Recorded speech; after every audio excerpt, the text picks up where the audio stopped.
Hello folks, my name is Christina Venti and I want to welcome you to Board Basics, how to work on your organization rather than just for your organization. So thank you for joining me on this 30 to 45 minute journey where I'm going to cover what do boards need to know and what does staff need to know in order to be a high functioning organization. So as indicated in the title, I'm really going to be covering some basic foundational material. And some of the material is going to maybe feel a little bit like, oh yeah, that's pretty simple. But here's the thing, don't confuse some of the principles, the simple principles with being simplistic. They're not. They are absolutely key to building the foundation of your organization. This little workshop is designed to just help you clarify what are your intentions? Why do you exist? Why do you sit on this board? What are some of the things that you need to take into consideration in your orientation process and even in your strategic planning? How can you work together, staff and the board, to become a high functioning team? So that's really my intention. So thank you for taking the time to listen to this, and I look forward to hearing from you. So enjoy. So some of the things that we're going to cover in this short period of time is around purpose. What is the purpose of your organization? What's the purpose of a board? What is the value of that? So to create some clarity around those purpose statements, we're also going to look at structure. What is the structure that you need to have a clear understanding of if you're going to be on a board in an organization? And then what are the things that you need to put in place so you can become a high functioning team with staff and the board on the same page? So my intention, my personal intention, is that you gain more clarity, that you become really clear about the mandate, the vision, the mission of your organization. And then super clear on how do you make yourself relevant when you're sitting on the board? How do you influence change and how do you contribute to the organization and the mission and vision of the organization? And then finally, sitting on a board should be fun. Yeah, there's some hard work involved, but it really should be fun. And if it's not fun, then why are you doing it? So I want to put the fun back into the functionality so that it's a positive experience for you. And then when you're recruiting others to get involved, it makes it so much easier if you can articulate your enjoyment of the experience. Let's face it, it can be really difficult to have fun when you're experiencing organizational frustration. So in the next couple of slides, I am going to be talking about some of the pitfalls and some of those organizational frustrations that cause conflict and irritation around the board table and within the organization. And many of these can be easily avoided. So some of them may sound familiar to you and some of them may not. So pay attention to the ones that sound familiar to you because we're going to talk about not only what they are, but how do you deal with those things? So pain point number one, you show up to a meeting and suddenly you find yourself on the board. You weren't even planning on being on the board. And then everybody's super nice, but they don't actually really tell you what to do. And so you have to sit there and fake it. I often, when I'm doing board workshops, I will ask about the orientation process. What was your orientation experience like? And more often than not, I hear from folks that they've had little or no orientation. At best, they are handed a binder. Here, read this. And at worst, they just show up to a meeting and nothing is ever said about the fact that they're now on the board. So it creates a lot of frustration for new folks, and it makes it difficult to recruit other folks. So having a real intentional orientation process that's led by the entire board where after your annual general meeting, when you have your first meeting and you have new folks around the table, review verbally, not only with written material, but review verbally. Here's who we are. Here's what we do. Here's our values. Here's some of our group norms. Here's how we make decisions. And have a conversation about that. For some of the folks that have been around the board table for a long time, it may seem redundant, but it's actually a really good habit to get into to help other people feel successful when they're onboarding. So pain point number 2, this is really frustrating. When somebody tells you to join the board and, oh yeah, it's no big deal, it doesn't take long at all. And then you find out that there's all sorts of meetings and emails and material that you have to read. As a board member, be very honest when you're recruiting folks about the real cost of time and energy so that people don't feel deceived. Later on in this, we're going to get into how you can avoid having long, lengthy meetings so you're not wasting people's time. So pain point number 3, and that is it's so difficult to get people to commit. And here's the thing, if you are going to sit on a board, there is going to be a time commitment. Your energy and time is required to show up to those meetings best you can. So it can be really frustrating for the staff and the chair of the board when it's difficult to make quorum. So have a regular board meeting schedule so that everybody understands what the time commitment is and what the dates are so that they can get it into their calendar early so that quorum isn't a problem in your organization. Ideally, a board has a variety of personalities and personality styles and people with differing and interesting opinions that can contribute to the collective direction of the organization. However, it can really cause a lot of frustration when one person in particular ends up dominating the meetings and everybody else acquiesces to what they say and how they think. So part of being on a board is ensuring that your voice is heard and that your opinions are expressed. You have an obligation on a board to do that, but it's also the work of the chair to ensure that all the different voices are heard. And that's a skill set as a chair to make sure that they're drawing out the different ideas from different folks. However, it shouldn't be like pulling teeth for the chair. It should be willing participation. So part of your job on the board is to make sure that you've come prepared to have the discussion in a meaningful way that contributes to the collective decision making. Another pain point in organizations can often be that one person has a really pronounced skill set. Say, for example, they're good at the finances, and that's great.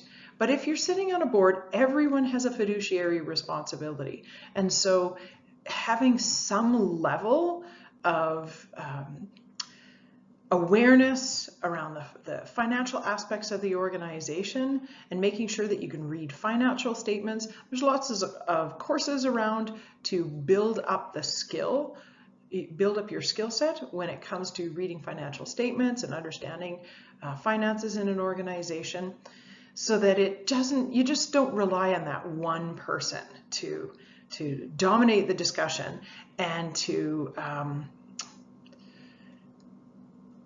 say approve the financial statements. So one of the things I said earlier is sitting on a board should be fun. You should be able to have fun. And we certainly know that long, boring meetings are not fun. So make sure that the agenda is really clear, that it's laid out ahead of time, and that there are key decision points that need to be made. If you're revisiting the same issue and over and over and over again, make sure you ask the question, what's it going to take to put this issue to bed? So it just provides some clarity and allows your decision making to be concise. We'll get into that a little bit later. So another pain point that can happen on boards is that people start to slip into bad behavior around the table. Maybe eyes start to roll if somebody disagrees with something, or poor language is used, people interrupt each other. Make sure that your board meetings have a level of decorum and a level of excellence to them. Another pain point can be that people don't show up to meetings prepared. They open their agenda for the very first time. It's harder. It used to be easier when people had paper agendas to tell who hadn't read their package before. But with digital agendas, it's a little more difficult. But make sure that you have read your agenda, that you've given it the intellectual preparation required to come and participate in the discussions and to make a decision, and not keep deferring and deferring. Well, lots of organizations like to have casual meetings. They want people to feel comfortable, and it's good to have a level of comfort and ease. However, you still, on a board, you need to make decisions. And so everybody needs to know what decision is being made. So having some structure and rigor around your board meetings to ensure that you are in fact making decisions helps give staff direction on what decision was made and what they should be doing. Minutes need to be kept in such a way that the decisions that are made are captured so that it's really clear for everybody in the room. Here's the decision that was made, here's the action item that is going to fall out of that. Creates more clarity and intentionality.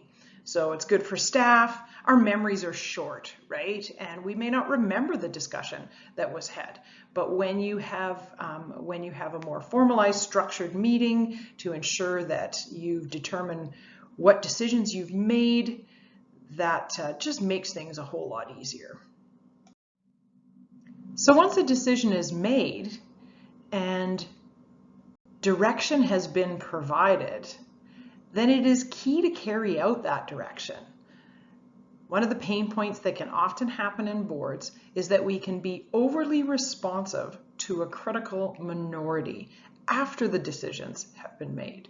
So making sure that even if you don't get your own way around the table, that you support the direction of the organization once it's been made. As long as you have a good, clean process, then you need to allow it to play out. One pain point that can easily be avoided is try never to make decisions over emails or have discussions over emails. So much of the nuance of the conversation is missing when decisions are made over emails, and it can be quite frustrating. So when as little as possible, I mean, if it's absolutely necessary in between meetings to make a very simple, clear, easy decision, fine. But try to avoid it as much as possible. Email should be used for information. It should never be used for having a discussion. Organizations can also put themselves in difficult positions when they have no clear priorities and they don't have a strategic direction or strategic initiatives to ensure that staff have clear direction to carry out the priorities that the board has identified. And as a result, they end up being run off of their feet. And being run off your feet can feel very frenetic as an organization. It's particularly frustrating to the staff. So it feels like 1 week you're doing one thing and that's really important, and then the next week you're doing another thing. And so it could be really frustrating, and you end up doing lots of things really poorly, and that can erode the reputation of your organization. Oh, policies. We love to hate them, but they are guiding documents for our organizations, for our boards, for our staff, and they provide the parameters of the services that the organization provides. So making sure that you have policies and procedures that are up to date. And so having a policy review committee that looks at your policies, making sure that your policies are clear and concise and provide good direction to the organization, that's the work of the board. And oftentimes I see organizations that they don't even know where their policies are. Nobody has access to them, or they haven't been looked at for years. So make sure that you have expiry dates for all of your policies so that you're forced as a board to revisit them. And so the final pain point that often happens in organizations is sometimes folks have been around so long that they forget why they're even there. And so if you've been a board member for a long time in your organization, ask yourself, do I still care about the work of this organization? What difference am I making? How am I making myself relevant in this organization? And you may be the person that holds the history and holds the story and holds the evolution of the organization.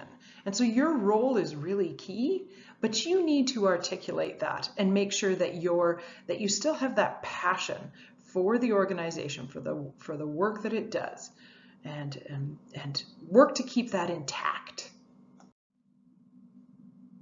So now I'm going to get into how do you become more intentional as an organization, as a board. And getting intentional helps you tell the story of your organization and helps you tell the truth about the impact that your organization is making on the world. So the impact that you're making on the world, well, that's your mission, that's your purpose, that's your reason for being.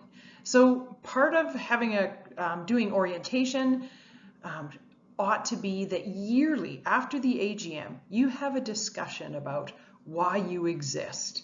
Why do you do what you do? And why does it matter? What difference does it make?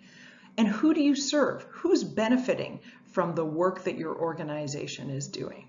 So getting really clear so that it rolls right off your tongue, so that when you as a board member are bragging about the organization, you can tell others why your organization matters and how your organization is making people's lives better. So another way to talk about your mission is by using a problem statement. In other words, what problem does your organization solve? And then having a discussion as a board, does everybody agree that the problem you've identified as an organization is in fact a problem? And why is it a problem? And why does it need solving? Why is the solution important? And so this helps you drill down even closer to why you as an organization exist and who you exist to serve. What problems do you exist to solve? How do you make people's lives better? So next up is your vision. Does your organization have a vision? Is it well understood amongst the board members, amongst the staff?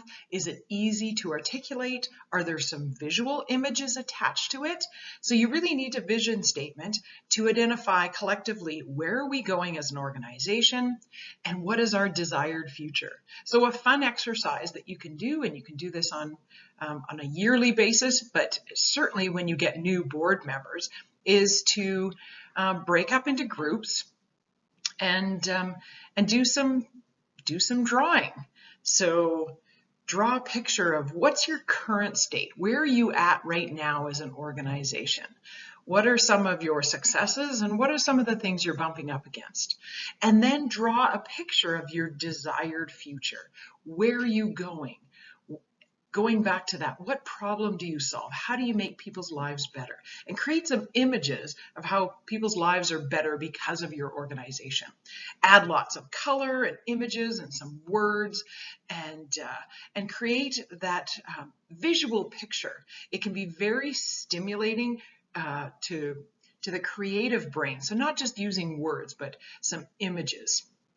And you can use this image to stay at the forefront and remind you of who you are and what you're doing and why you're doing it. So this is a very interesting question for you to ask yourselves and to have a discussion about, and that is, whose organization are you? And what authority do you have? The reason that this matters is because it helps you to focus on your area of control. Where do you actually have control? Where do you have autonomy? Where do you have authority? You can focus on that. So for an example, if in your community you're an organization that is focused on solving the housing crisis in your community, you've identified it as a problem, you have a mission and a vision, what authority do you have? So this helps you identify how to focus and how to target your limited resources in the areas where you actually have some control. So very important discussion question for the board. It's also really key to have a visual image of your organizational chart. And here's how I like to think about an organizational chart. It's not just around authority and responsibility and power. It's actually a chart that creates a visual image in terms of who's responsible for what. So drawing that image out, identifying who are your stakeholders, your funders, where does the board fit in, where does the staff fit in, what other organizations do you liaise with? So drawing out that organizational map, that chart that identifies who does what.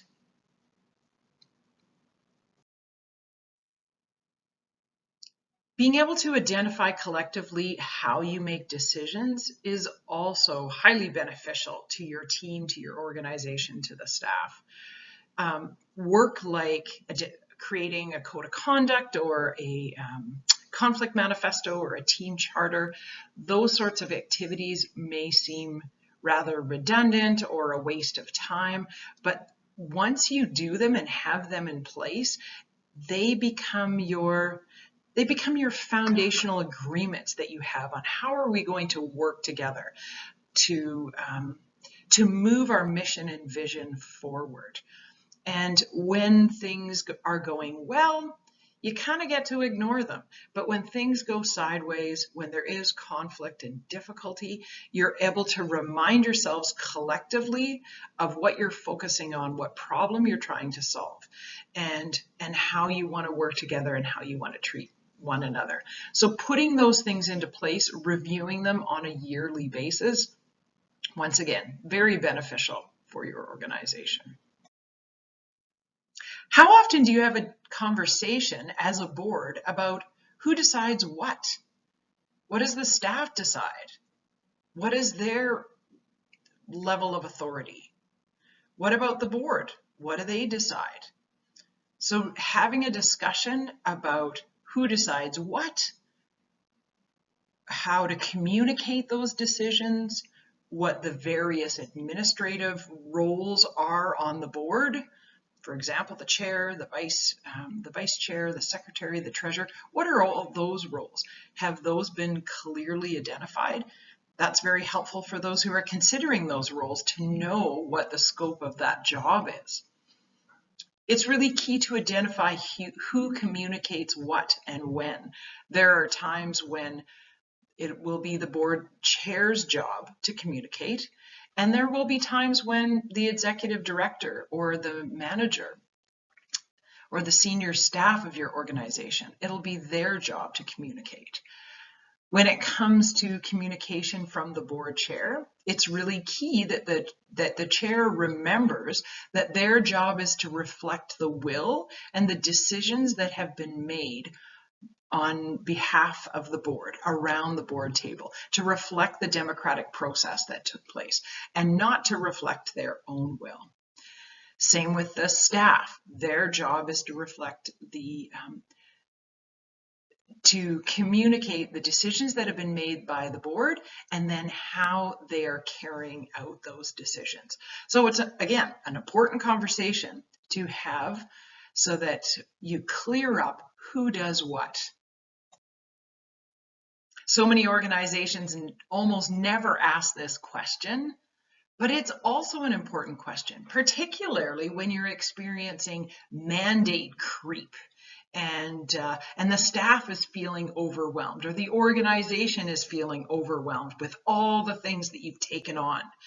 Have you ever asked yourself, what should we stop doing? And then what would happen? What don't you do as an organization? So identifying the areas maybe where you've taken on too much and you need to get back to the mission and vision of your organization. So here are some key questions that you should be asking yourself. What service do you provide, and what level of service? Have you identified the level of service that you provide? And then do you have the resources to provide that level of service? Is it sustainable over the long term, given your financial and human resources? And if you can't do everything, where should you be targeting your limited resources so you can have the most impact on reaching your mission and vision? Strategic thinking is much more important than strategic planning, but you still have to have a strategic plan. It helps you identify how to target your limited resources to achieve your goals and objectives. So you need that strategic planning time to identify what are our goals and objectives. What are we going to do? So who's going to do what by when? Do we need additional resources or information? Do we have the expert support that we need to achieve our goals? How are we going to track progress? Do we have any timelines attached to that? And of course, here's one that's often missed, is how are we going to celebrate success? How are we going to pat ourselves on the back and acknowledge the good work that we've done? This helps keep people motivated and want to be part of your organization. When you have that positive energy and excitement about, yes, we're achieving our goals, and here's how we celebrate. Because there's always going to be more challenges and problems than there are. They're always going to be evolving. So you need to celebrate the wins along the way. So as you can see, the ideal board, a high-functioning organization, has a clear mandate. They know who they are, and they know what they do. They have a clear focus. They know how to target their limited resources to achieve their goals, and they have clear roles. They know who's going to do what and by when. So I invite you to do a little check-in and identify, where do you find yourself right now? Where do you need some support? What needs to be better? What's going well right now? And what needs to be a little bit better? And then how do we close the gap between where we are and where we want to be? So we're going to get into a quiz to help you identify where you find yourself right now. So don't overthink this, but let's do a quick board evaluation. So I feel the meetings focus on important organizational matters. Where are you at with that? I'm clear about my responsibilities as a member of the board. Materials related to significant decisions are given to the board far enough in advance of the meeting. I've got the time, right, to prepare. The amount of material I need to read prior to the meetings is reasonable. It is clear to me how urgent matters are handled in between meetings. So at this point, ideally, you should be at strongly agree or agree. If you don't, flag that. Okay, next up. I feel I have a clear understanding of the mission and activities of the organization. When I was new to the board, I was given sufficient orientation to allow me to make a contribution to the organization quickly. I receive financial information that's understandable and gives me a clear sense of the organization's financial positions. So you don't have to be an expert in reading financial statements, but they should be clear and understandable and easily articulated. I receive information about the organization services that allows me to understand the impact the organization is having. So once again, you should have scores of, for a high functioning organization, either agree or strongly agree. So flag any of those that are not, that need some tweaking. So here's the last page of the board evaluation. I feel I have the information I need to effectively represent the organization to the community and to ask for financial support. There is a good follow-up on tasks delegated to me or other board members. I feel that other members listen to my opinions. I feel I can comfortably say when I disagree with another member or with staff. So that's on your conflict style. That's so important to be able to have a healthy conflict where you disagree with, you may disagree with an idea and you feel comfortable expressing yourself.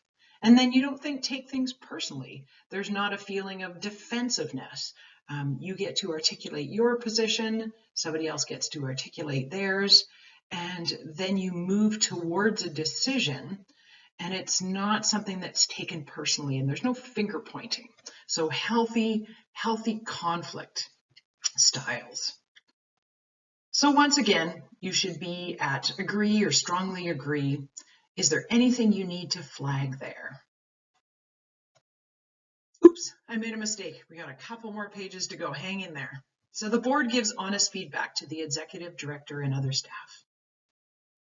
The board has the needed skills, stakeholder representatives, and diversity. All board members act with a clear understanding that they have no authority to act on behalf of the board or the organization unless specified in the operating policies, bylaws, or board decisions. This goes back to what I was saying about that the board acts collectively. Once a decision is made by the board supports that decision. The board has a clear process for making important decisions. The board sets resource development goals and actively supports fundraising and resource development efforts. Again, not all of these are going to be relevant for each of the organizations that you might be involved with, but most of them will be. The board sets explicit performance measures for the executive director and evaluates performance against these measures. The board has a formal and approved method of executive director performance evaluation, and no board member acts outside of that approved process to conduct an evaluation. So it's an agreed upon process. The board sets clear goals that are realistic and relevant to the strategic plan. So important not to, that you don't have mandate creep in your organization. And so that is so key to check in on.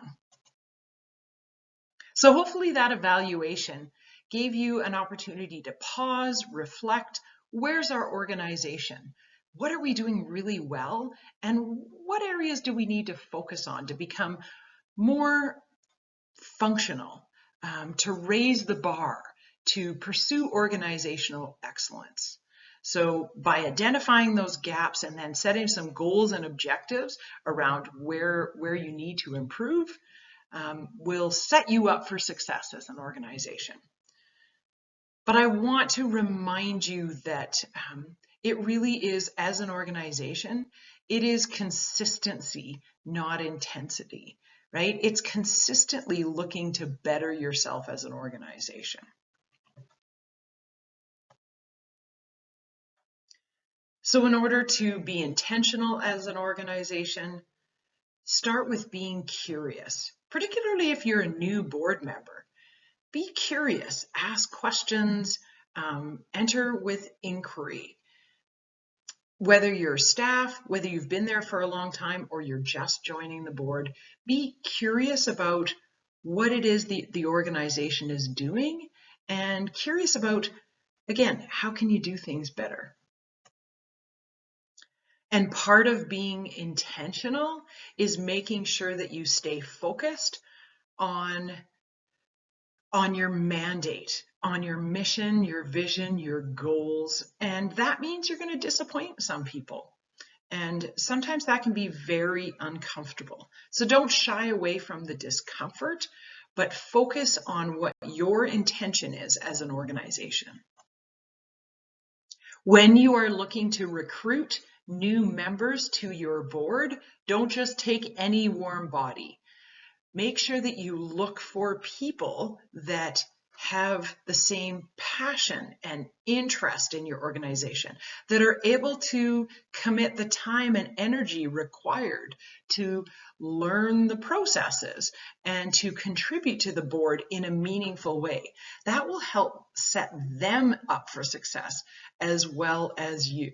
Making sure that you've identified what are the skills and abilities and the competencies that we want to see around this board table so that we can, again, move towards organizational excellence.